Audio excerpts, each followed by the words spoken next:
Slate Run Living Historical Farm is an 1880s working farm. Costume staff and volunteers do daily and seasonal work using methods from the late 19th century. Threshing is the process of separating small grains such as wheat, oats, rye, barley, and buckwheat from the rest of the plant. Modern farmers harvest these grains all in one step, cutting the stalk and separating the grain as they drive through the fields in a combine. Our threshing machine, or separator, is stationary, and while steam engines were available in the 1880s, we use a two-horse sweep to provide the power.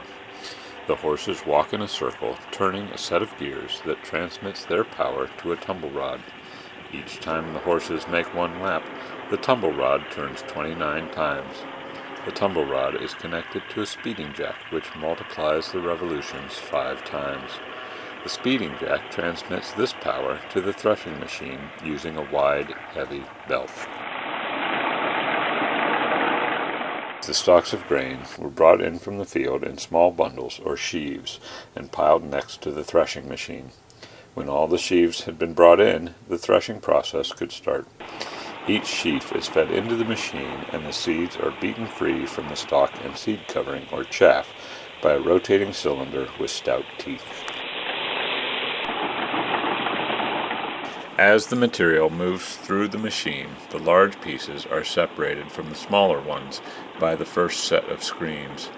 The straw and other large pieces are carried away on a conveyor, and the small grains and chaff drop down to a second set of screens where a fan blows air across them. The light chaff is blown out of the machine, and the grains continue to drop down where they come out a side chute.